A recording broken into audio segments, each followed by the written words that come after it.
नमस्कार, आकाशवाणी देहरादून से प्रस्तुत है प्रादेशिक समाचार।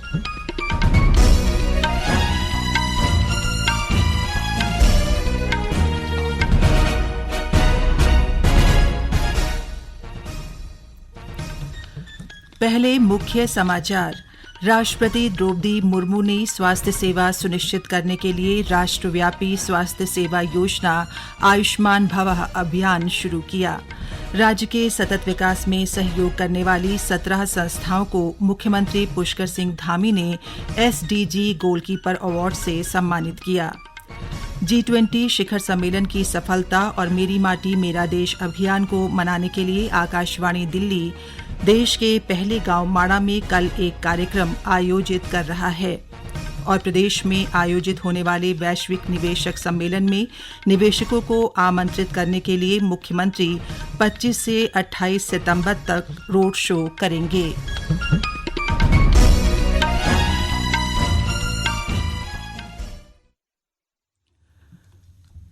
समाचारों के साथ मैं पंकज सनवाल खुलबे। अब समाचार विस्तार से।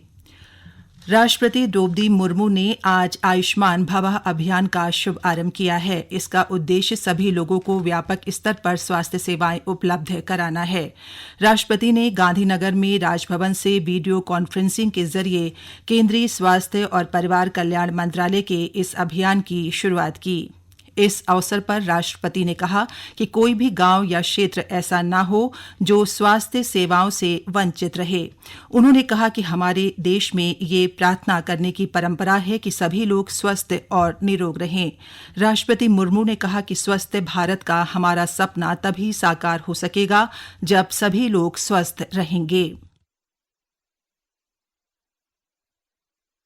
आयुष्मान भारत प्रधानमंत्री जन आरोग्य योजना विश्व की सबसे बड़ी स्वास्थ्य बीमा योजना है। बड़ी सोच और बड़े काम आज के भारत की पहचान है। उन्हीं क्षेत्रों में नई टेक्नोलॉजी और कार्य पद्धति को अपनाने में भारत बहुत उत्साह के साथ आगे बढ़ रहा है। गौरतलब है कि आयुष्मान भवः अभियान प्रधानमंत्री नरेंद्र मोदी के जन्मदिवस 17 सितंबर से 2 अक्टूबर तक चलने वाली सेवा पखवाड़ा में लागू किया जाएगा। ये अभियान संपूर्ण राष्ट्र और संपूर्ण समाज को साथ लेकर चलने के दृष्टिकोण पर आधारित है। मुख्यमंत्री पुष्कर सिंह धामी ने कहा है कि आयुष्मान भवः अभियान प्रधानमंत्री नरेंद्र मोदी के हर व्यक्ति तक स्वास्थ्य सुविधा पहुंचाने की प्रतिबद्धता को दर्शाता है। देहरादून में आयोजित आयुष्मान भवः कार्यक्रम में मुख्यमंत्री ने कहा कि इस अभियान की शुरुआत से प्रदेश सरकार को राज्य के दूरस्थ क्षेत्रों तक स्वास्थ्य सुविधाएं पहुंचाने में सहायता मिलेगी। उधर चंपावत जिले में आयुष्मान भवः योजना शुरू होने के साथ ही जिले के विभिन्न स्थानों में कैंप लगाकर स्वास्थ्य संबंधी जानकारियों के लिए जागरूकता अभियान चलाया जाएगा। उधर अल्मोड़ा के जिला चिकित्सालय में इस योजना की शुरुआत होने पर कार्यक्रम आयोजित किया गया। इस अवसर पर सांसद अजय टम्टा ने कहा कि ये योजना देश के अंतिम व्यक्ति तक स्वास्थ्य सेवा पहुंचाने के उद्देश्य से शुरू की गई है। उन्होंने बताया कि जिले के ग्रामीण क्षेत्रों में CHC और वेलनेस सेंटर के द्वारा प्रत्येक शनिवार को कार्यक्रम आयोजित कर स्वास्थ्य सेवा का लाभ आमजन को दिया जाएगा। मुख्यमंत्री पुष्कर सिंह धामी ने पिछले 2 सालों से राज्य के सतत विकास में सहयोग करने वाली 17 संस्थाओं को एसडीजी गोलकीपर अवार्ड से सम्मानित किया।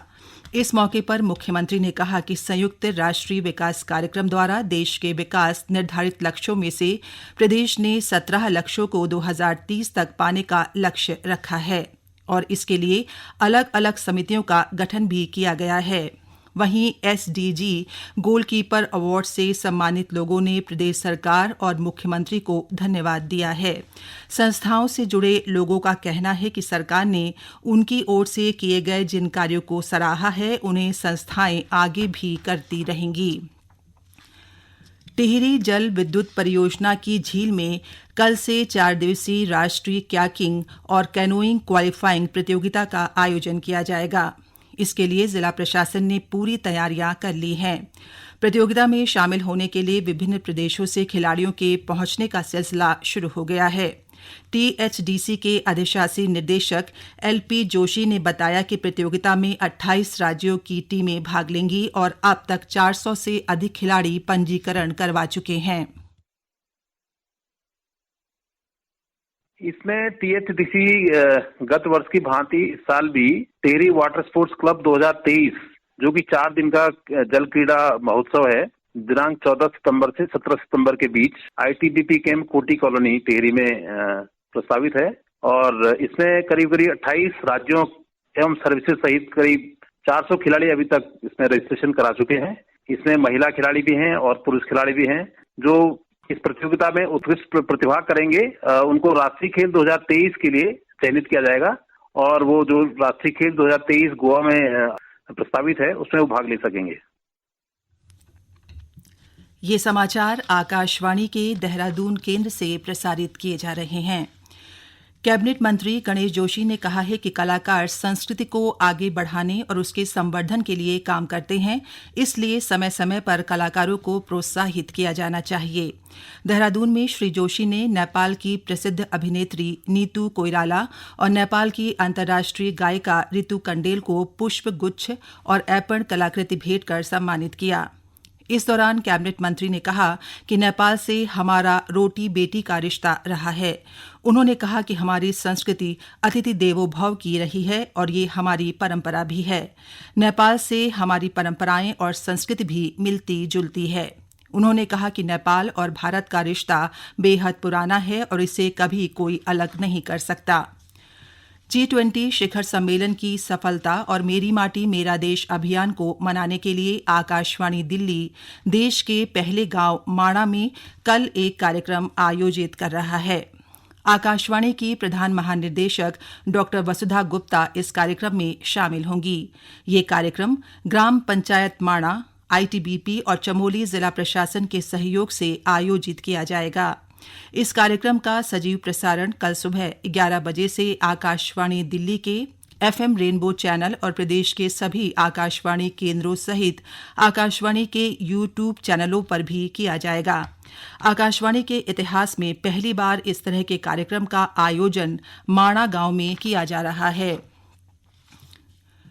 राज्य को आर्थिक रूप से मजबूत बनाने के लिए दिसंबर महीने में देहरादून में वैश्विक निवेशक सम्मेलन आयोजित किया जाएगा। निवेशकों को आमंत्रित करने के लिए मुख्यमंत्री पुष्कर सिंह धामी लंदन में 25 से 28 सितंबर तक पहला रोड शो करेंगे।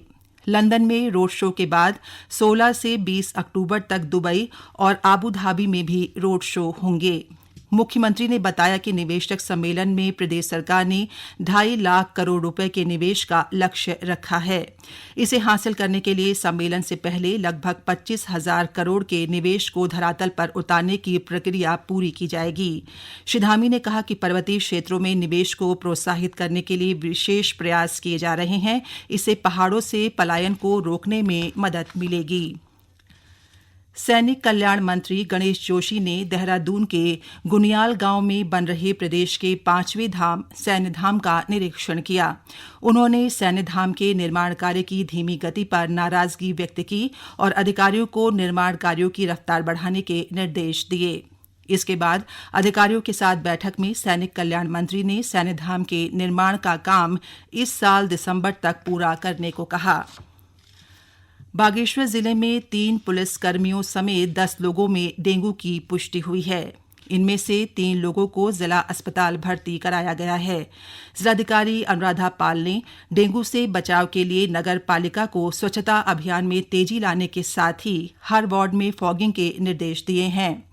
प्रभारी प्रमुख चिकित्साधिकारी डॉ एसपी त्रिपाठी ने कहा कि जिले में डेंगू के मरीजों के लिए अतिरिक्त बेड की व्यवस्था की जा रही है। राज्य सरकार की दीनदयाल मातृ पितृ तीर्थाटन योजना के तहत आज टिहरी से 34 बुजुर्ग तीर्थयात्रियों का दूसरा जत्था बद्रीनाथ धाम के लिए रवाना हुआ। इस अवसर पर टिहरी के क्षेत्रीय विधायक किशोर उपाध्याय ने कहा कि इस योजना का उद्देश्य आर्थिक रूप से कमजोर बुजुर्गों को 4 धाम यात्रा करवाना है। अंत में मुख्य समाचार एक बार फिर।